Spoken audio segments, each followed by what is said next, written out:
So, let's go ahead and watch this video to start with. And I think there might be some discussion, but I have to go use the bathroom, so I'm just going to let it start playing. And then I'll be back in just a sec. 17th, 2025, about a year ago. A chunk of Trump's top officials, who you see listed on your screen, led by the vice president, filed into the White House Situation Room without the commander-in-chief, without President Trump. They were trying to figure out how to regain control over the growing ugly narrative that the Trump administration was, at the very least, complicit in a cover-up for the crimes of now dead pedophile Jeffrey Epstein and other predators in his orbit.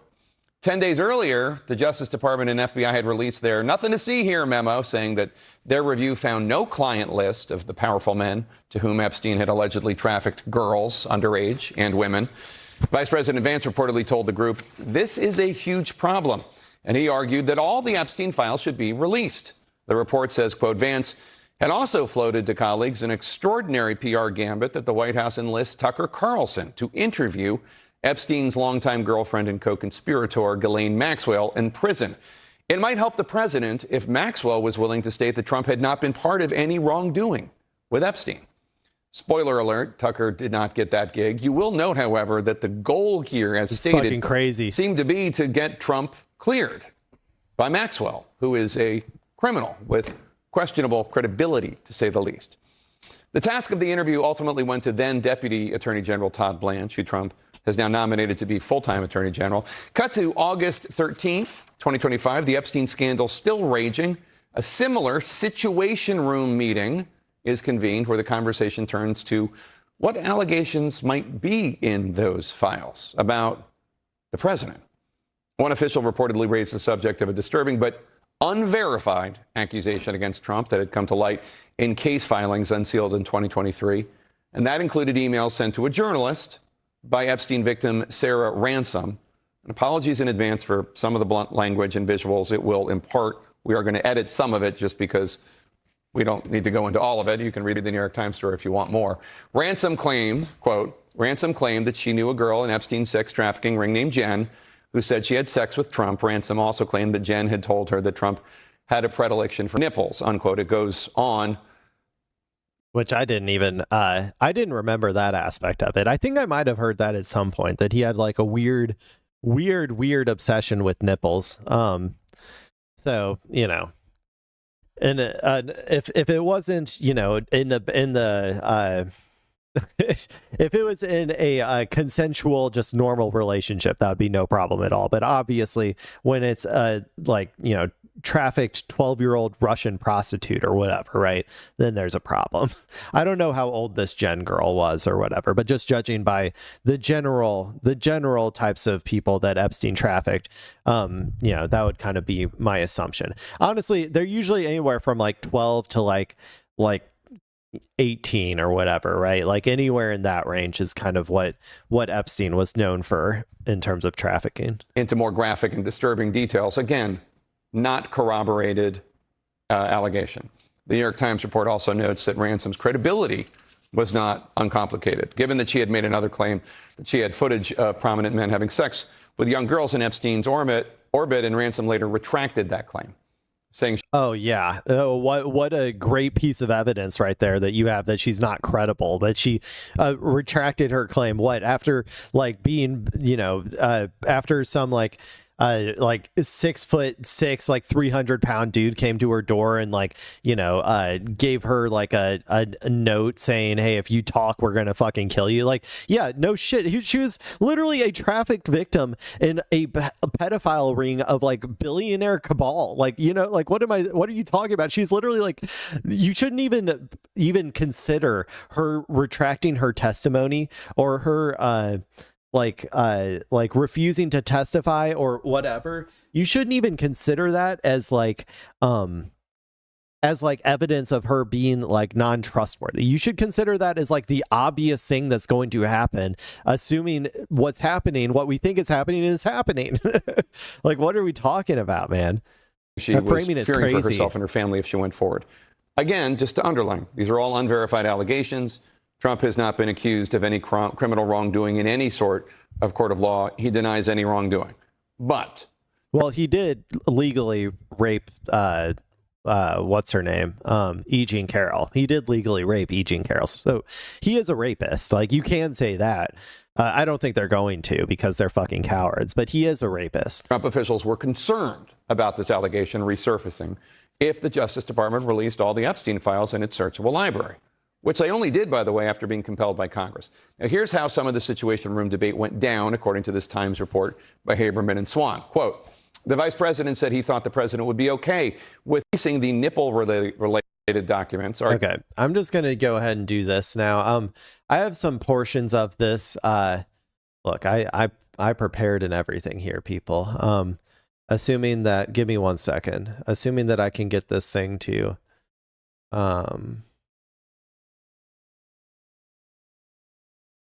there's a window. To the window. I think it's Epstein, this one. Okay, let's see if this works. Hell yeah. Okay, I tried, I got this from the New York Times. Like, this is just the New York Times article that goes into this, but I put it over in my WordPad just so that I can highlight and find the parts that I want to read, because this is a long ass article. I didn't want to read it all, or I didn't want to read it all out loud on stream. So, I'm just going to go over some choice moments so that I can give some commentary on them real quick.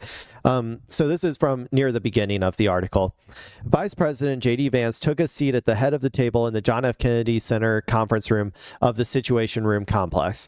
So this is where, they're using the Situation Room, which is a place where you're supposed to be planning wartime shit or whatever. And they're using it for, the Epstein bombshell, that the Epstein problem that they're having, because their big beautiful boy just couldn't help himself from hanging out with the world's most notorious pedophile. Let's see. This is a huge problem, he told the group. Arrayed around him were the White House Chief of Staff, Susie Wiles, the White House Counsel, David Warrington, the Press Secretary, Caroline Leavitt, the Deputy Chief of Staff, Taylor Budowich, the Communications Director, Stephen Chung, Big Chungus himself, the Deputy Attorney General, Todd Blanche, the Associate Attorney General, Stanley Woodward Jr., and the Deputy Chief of Staff, James Blair. These are some big players in the Trump administration. Attorney General Pam Bondi and the FBI Director, Kash Patel, joined on the speakerphone. The vice president appeared panicked to others in the room about the way the subject of Epstein was already dividing the MAGA coalition. Some senior officials had the impression that Vance had bought into the darkest series about Epstein and a cabal of predators hidden within the country's ruling class. I mean, it's really objectively true at this point. We have seen the files. It is just objectively true. Wiles would tell others that the vice president had proved himself to be a major conspiracy theorist. Another top official said later, it's not a conspiracy theory when it's proven correct. If it's a real conspiracy of people actually doing this shit that has been basically proven correct. Epstein was a pedo-billionaire. I colloquially call people pedo-billionaires, but he was a literal pedophile billionaire who went around connecting other billionaires, and he, allegedly kept everybody in line through blackmail by giving them, having them have sex with underage girls or whatever. And the thing is, there were a lot of ruling people, a lot of billionaires, a lot of very powerful people who all, even after Epstein was found out to be a pedophile, still come out and hang out with him all the fucking time. Still came and hung out at his apartment, still came and hung out at his island, still came on his flights and stuff. There's still a lot of people who hung out with him after that, and one wonders why. What else could it be? You know what I'm saying? Let's see. Wiles would tell others that the vice president had proved himself to be a major conspiracy theorist. Another top official said later that Vance had been pounding on the Epstein issue since the release of the memo. He was privately pressing the administration to release all the Epstein files, everything in the Justice Department's possession, even encouraging a congressional investigation. Honestly, this gives me more faith in J.D. Vance than I had before. I'm going to be honest, I wasn't really expecting him to have the balls to even want to release it all or whatever. Maybe he wasn't, I don't know, maybe he's whatever, I don't know. Vance had also floated to colleagues an extraordinary PR gambit that the White House enlist Tucker Carlson to interview Epstein's longtime girlfriend and co-conspirator and notorious, like 12-year-old girl procurer Ghislaine Maxwell in prison. It might help the president if Maxwell was willing to state that Trump had not been part of any wrongdoing with Epstein. Why would that change anything? That's ridiculous. She's a notorious, procurer of 12-year-olds for billionaires to have sex with. Like, she's not a trustworthy person. Vance told the group that he believes all the files should be released as soon as possible. He argued that Congress was going to force the release of the files eventually. That was a correct assumption.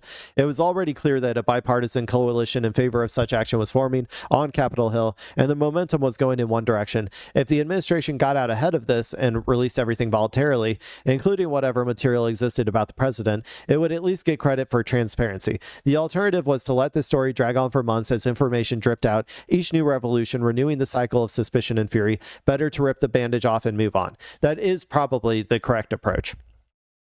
I think people are going to start getting back, to the Epstein file stuff.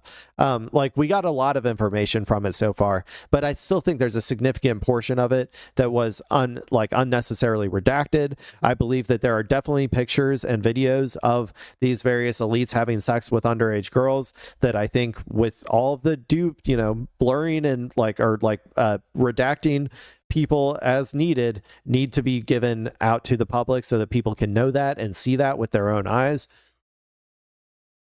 There's still a lot of work to be done, but in some regard, once they did release enough information, people did sort of move on, unfortunately. But there's a lot of shit going on when it comes to the Trump administration.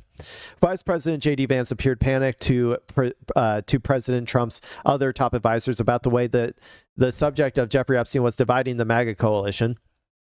Even the unsubstantiated allegations and anecdotes about Trump should go out, Vance argued. They were going to surface regardless, and if the administration published them first, it would demonstrate good faith and take oxygen out of the conspiracy theories. His arguments fell on skeptical ears, but some advisors thought it would be a good idea to have Justice Department officials call a news conference to explain their position on the Epstein affair, going beyond the memo that precipitated the crisis. Let's see. Okay. So this is Blanche laid out what he saw as their best options. Option one was to petition federal district courts in Florida and New York to unseal the grand jury testimonies, the secret transcripts of so this is all going into the inside baseball of what was being discussed here in the Situation Room of options to do in terms of how they wanted to release this in order to minimize the impact on the president, or how they wanted to bury it. More likely, but option one was to petition federal district courts in Florida and New York to unseal the grand jury testimonies, the secret transcripts of prosecutors' presentations of witnesses and evidence in their efforts to obtain indictments in past Epstein-related cases, as those were almost certain to contain no significant new information. Everyone agreed that this position was a good idea, and not only because a release was unlikely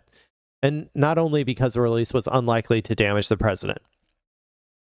Under the federal rules of criminal procedure, the secrecy of grand jury materials is regarded by most federal judges as almost always inviolate, and the bar for any release is exceptionally high. If the courts refuse to unseal them, as Blanche predicted, they could shift the blame for withholding the Epstein material away from the Trump administration and onto the judges. And all the better if the judges had been appointed by Democratic presidents. Blanche's suggestion would make it appear that the White House wanted the materials released when it was almost certain not to happen.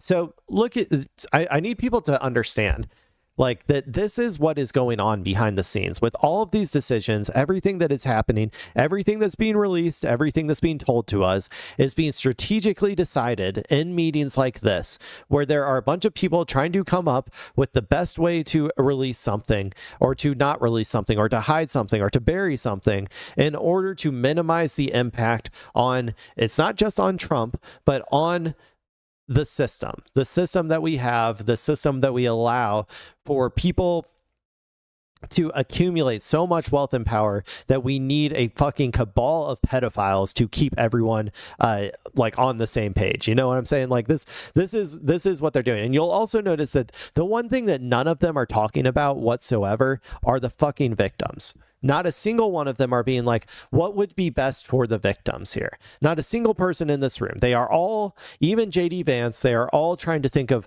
what is the best way that we can, you know, fix this problem for the president or fix this problem for our other pedo billionaires or whatever the reason is, right? So I'm just saying, like, keep that in mind as well as I continue reading this. Option 2 was to have Justice Department lawyers question Maxwell and publicly release the transcript, a twist on the idea proposed earlier by Vance. Blanche offered to interview Maxwell himself. That's ridiculous that they would have ever thought that would work. What if we got her to talk to Congress, Vance suggested. That would probably be better, but still bad.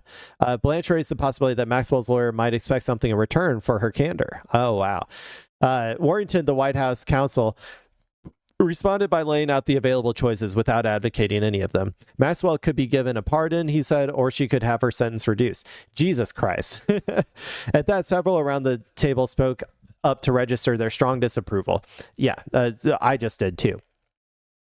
Pardoning Maxwell, a trafficker of young girls, would create a huge PR problem, Big Chungus said. Stephen Chung or whatever. That's what he said. He predicted that in the wake of a pardon, the Epstein accusers would be fanning out on TV, telling their stories and ripping the administration to shreds. Blair was also adamantly opposed to the pardon. We can't offer Ghislaine Maxwell anything, he said. A, I don't know why we would. And B, if we give Ghislaine Maxwell any sort of break whatsoever, and then she turns around and says nice things about us, or says nice things about us, and we give her a break, it will undermine the entire point of her saying good things. That will feed the conspiracy theory, period. If there's nothing for her to say that hurts us, we shouldn't have to offer her anything. The consensus was that calling for the release of the grand jury material was the best course of action. Wiles told the group she would discuss the matter with Trump and asked if he would send a Truth Social post calling for the release of the sealed grand jury requirement.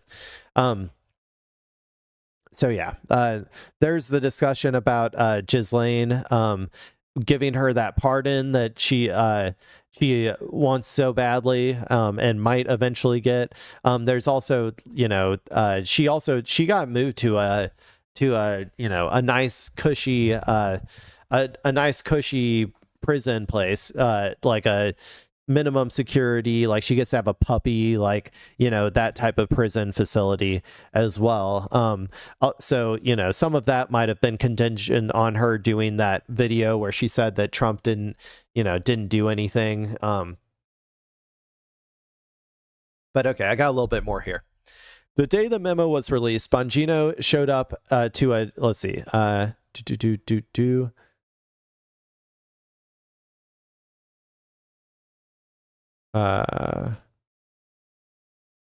okay, I think this is the memo. Sorry. I think this is the memo that stated that there was no evidence of wider conspiracy. So when they released that statement that said there is no black book, there is no list of a blackmail list or whatever. I think that's the memo they're talking about. The day the memo was released, Bongino showed up to a daily Justice Department meeting with the FBI staff and the Attorney General. He was in a volcanic mood. As soon as he entered the room, he erupted at Bondi, shouting at her, "You fucked this thing up from the start," Bongino yelled. "The way you've been talking about this, that dumb fucking charade with the Epstein files, they're on my desk nonsense, all the promises to the folks out there." Patel and Bongino both subsequently told a White House official that Bondi needed to resign. She did eventually get fired, so I think, right? She was one of them, I'm pretty sure. 2 days later, on July 9th, the two men were summoned to a meeting with Wiles and Bondi in the Situation Room complex. They were the last to enter the small wood-paneled room. Seated around the table were Bondi, Wiles, Blanche, and Taylor Budowich, and one of Wiles' deputies.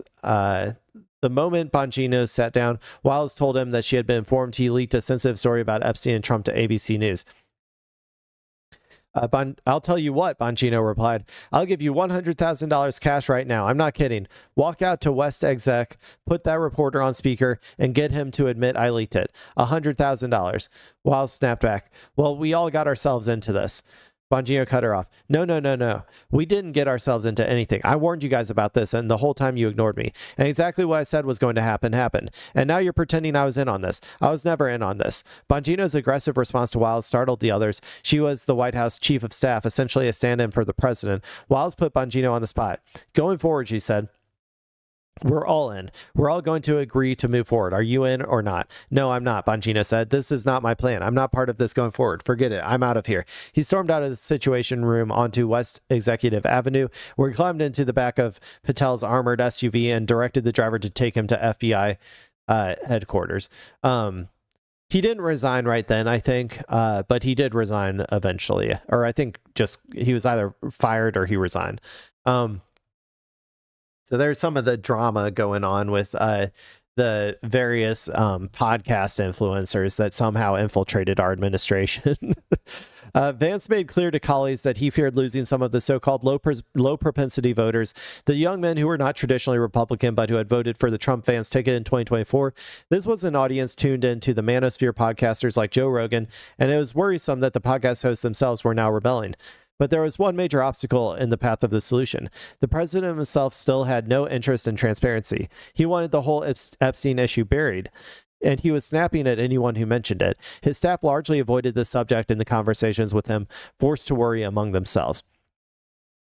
Yeah. So Trump, obviously, he just wanted it buried. He just wanted, none of this to come out. He wanted it all put back. He wanted to put the genie back in the bottle. But yeah, and then let's see. So like, don't ever believe him when he says like he's the most transparent administration ever. He was forced into transparency on like something, on Epstein to some extent. And like I said, there's still plenty of documents that still need to be released. But Blair told the group that they would, let's see. Okay, yeah. Blair told the group that they would try to make sure they were cooperating fully with. So this is after the subpoena. But I think this is after the subpoena before the Transparency Act is passed.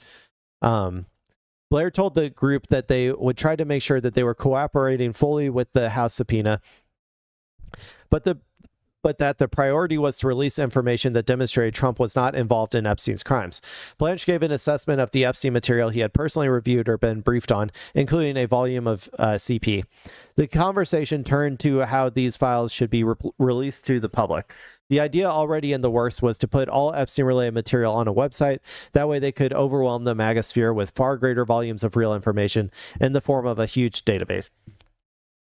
You'll notice they're still thinking from the thought process of like, how do we get this buried? How do we move past this? There's never like, okay, maybe we should launch some investigations into some of these allegations that these victims had. Maybe we should, try to find like I guarantee you there are like actionable offenses that they have on a lot of these billionaires, elites, all of that they could have, that could have been a way to build trust, but they decided not to do that. And one must ask the question, why? After Todd Blanche,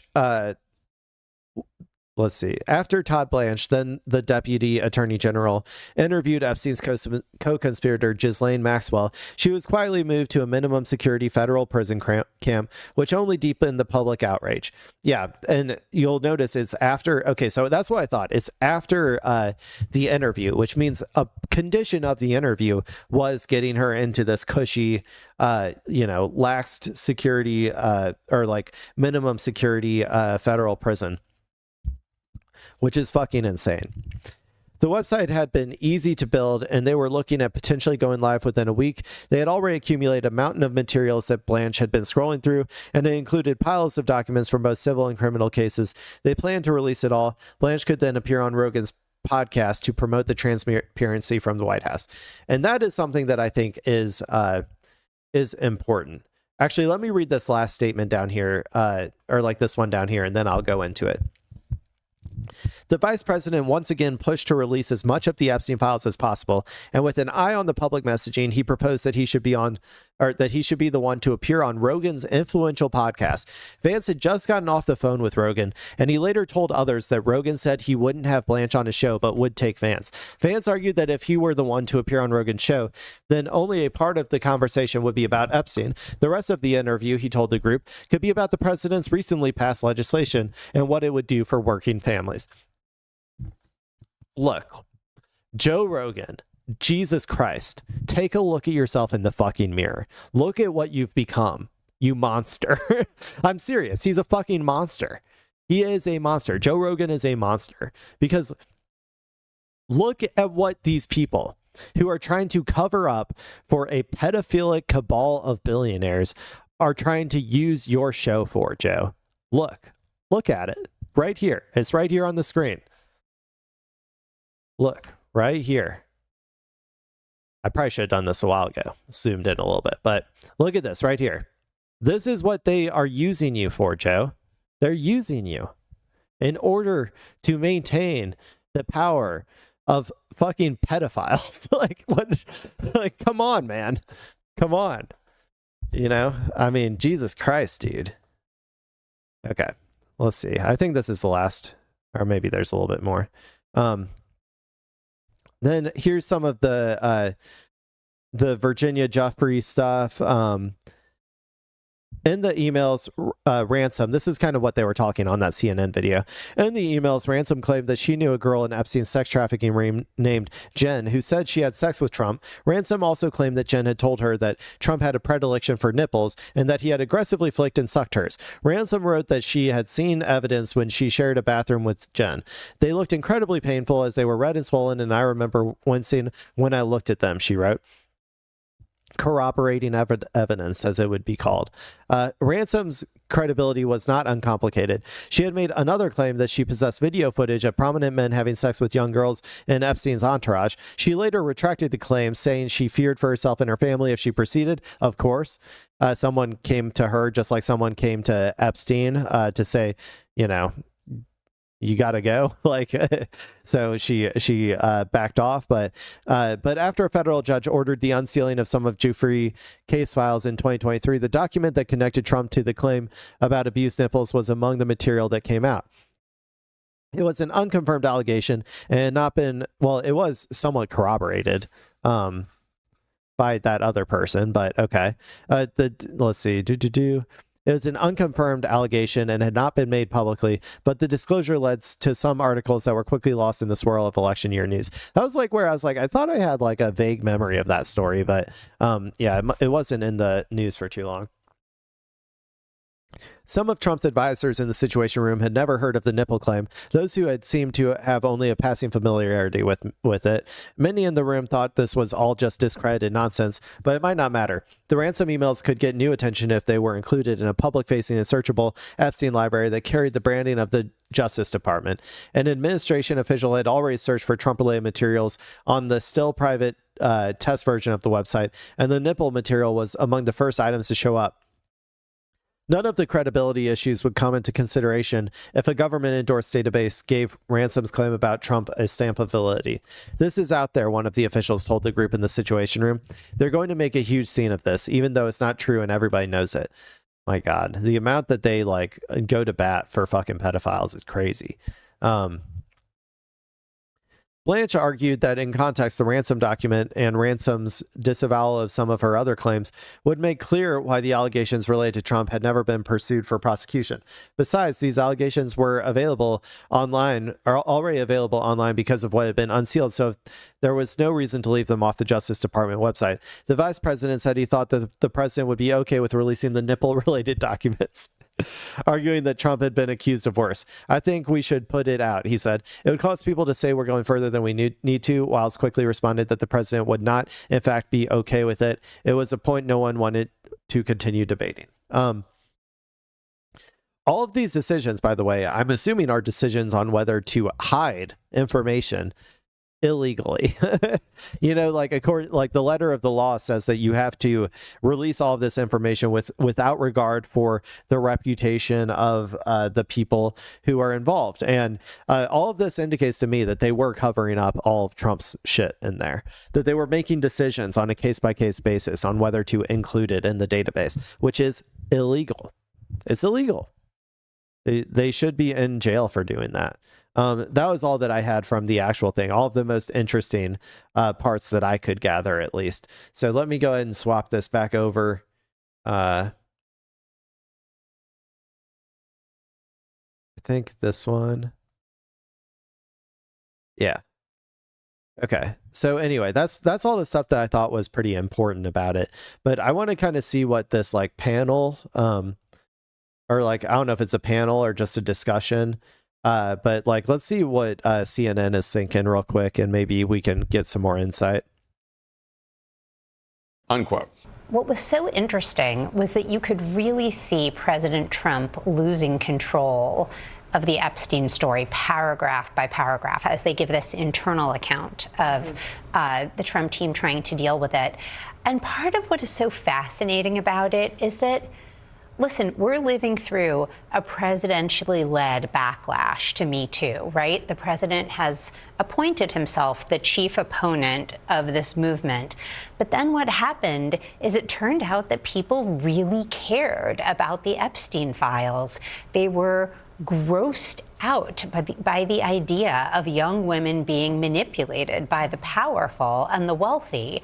And part of the lasting power of Me Too is that there's a lot of empathy, especially for very young victims. And so to see the president sort of hit by, you could almost call it a backlash to the backlash, was really interesting.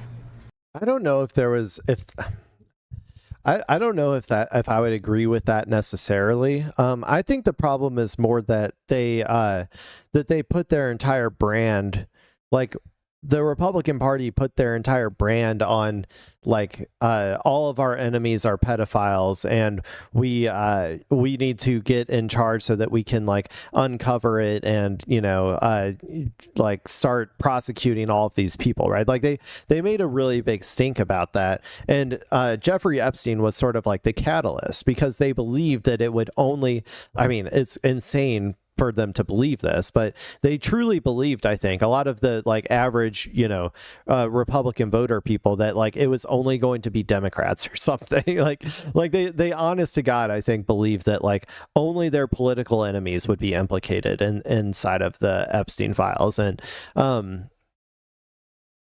so I think that like when Donald Trump gets in and he is like the like his entire movement had a lot of this like conspiracy theorizing as the backbone of it. The growth of like, even in the MAGA movement, of people being like, oh no, but you still got to release the Epstein files, I don't think it really has anything to do with caring that much, to be honest, for the victims. I don't really think so. I just think that they kind of like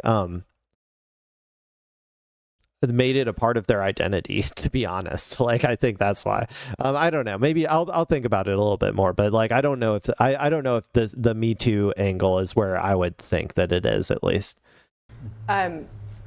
Congressman, we were talking about this in the break, and you were making the point earlier on the show. A lot of what happened, I think that they thought it would be politically powerful, like a politically powerful tool that they could use, like in their heads. Like, I think that's the reason that a lot of Republicans and like conservative coded people start to buy into, conspiracies or like disconnect from reality or whatever, right? Is because they believe that there's a power in disbelief. There's a power in not believing the standard stories or the standard narratives, or like, or objective reality too, like not believing objective reality as well. But like, so they bought into that story in reality. And honestly, I think a lot of them probably thought, even going into it, like, it must have been very confusing for them, because they probably did think that it was only Democrats and only liberals inside of the Epstein files. And And the fact that Donald Trump was hiding it, like that contradiction in their brain because they couldn't be like, okay, well, maybe he's a pedophile, right? Because then that would be admitting that their entire, like, their entire identity, which they've made Trump their entire identity, would be like worshiping a pedophile. Like, so they couldn't believe that, but they could like be like, well, maybe there's more in it or something, like, so eventually they I think that they kind of, a lot of them at least, kind of maybe came around to understanding the reality of the bipartisan issue of pedobillionaires, but I don't know. Happened with Epstein related things before the president took office for his second term was firmly in conspiracy theory world. It was about a cabal or, things that touched on anti-Semitism and other very problematic areas. But then there was this bipartisan push to put these files out there. And what you saw was it's not just Republican and Democratic presidents, former presidents whose names appear, not to say not to allege any wrongdoing on anybody's part, but also, titans of industry, Bill Gates today, filmmakers, like every corner of elite society, essentially looking the other way so they could stay part of the club. Why? What is wrong? The question is, what is wrong with everybody? I guess is the thing I keep coming back to. No, you have a charismatic guy on the one hand who's also a sociopathic manipulator. Charismatic? I don't know, man. I've heard Epstein talk. That dude is like barely literate, man. I don't know. And this gets to the veracity of like emails. Like, gee, I wonder if this guy's totally above board. No, he's trying to blackmail folks to maintain connections or to do whatever. But I was just struck, as you mentioned. Like, I spent a couple of years hearing this from folks who were trying to allege that there's some grand pedophile conspiracy cabal across the U.S. government, and that's being undermined, and Israel is involved, and all this, and trying to say, okay, like, come on, guys, like, it's all true. Like, look at the fucking Epstein files, man. All of that has been proven to be correct. I mean, the Mossad connection the Mossad connection to Jeffrey Epstein, I mean, that's been long known about, but we got a lot more evidence of it. The CIA's connection with Epstein, like I don't know, that was all basically proven to be correct based on the Epstein files. And Israel is involved in all this, and trying to say, okay, like, come on, guys, like, let's live in reality. And now I'm hearing the exact same thing from folks with a inverse political affiliation, and it is astounding. I mean, the kind of Epstein class descriptor is, it's QAnon. But does this guy not believe it? The amount of work that you would have to do at this point to like try to disbelieve some of this stuff, like Mossad's connection to Epstein or the CIA like connection to Epstein, is like, you literally have to be like looking for counterfacts to like try to believe this at this point. The objectively, like, Occam's razor solution is that Epstein was associated with Mossad and he was using his like pedophile ring as a blackmail operation. That is like Occam's razor, like what is happening. If you want to believe anything else, you have to straight up go around and look for alternative facts to try to convince yourself that is not the case. But something that seems fit ridiculous. For daytime TV. But a lot of the folks who are hearing that are hearing a dog whistle that gets into some parts of the internet you really don't want to Google some of the terms associated with. And I'm seeing it become this populist catnip. There's He's folks who have tangential associations with Jeffrey Epstein, who are, prominent fundraisers or prominent elected officials. I mean, he was texting. There was an Obama lawyer that lost her private sector job. And the very fair question is, like, what did somebody actually know? Was it that there was a charge that maybe he said, oh, well, it was not a big deal, and there have been other prominent folks who've had charges dismissed, or I'm not going to speak. They all knew, man. There's no way they didn't know it. I would have known the moment I had an invite from this guy. If I got an invite, one Google search, that's all it would have taken, and you would have known. They all knew. Every single one of them knew. It's not that easy. It's not that difficult to know. They also all have PR teams of like people wanting to know, or like, PR like firms who like tell them who to associate with and shit. Like, like they all fucking knew, man. Speak to any of those. All I'm speaking to is where it fits into on the political spectrum. Yeah. And that seems to use the facts as a basis and then fly a million miles away from them into some very dark place. Well, and the thought This at the dude- beginning when Trump first raised That this, dude sucks, man. He sucks. He sucks. He's pretty clearly just trying to discredit any sort of like populist momentum being gathered from Epstein, or if you don't like calling them the Epstein class, you can do what I do and call them pedo-billionaires. Like he's just trying to like deflate the balloon of populism that is like coming from that argument. And honestly, trying to and by doing so, trying to maintain the system that we currently have that requires a cabal of pedophiles to run blackmail operation rings in order to try to maintain global capitalism. Like that is what he's fucking doing. It's kind of disgusting when you think about it like that. Anyway,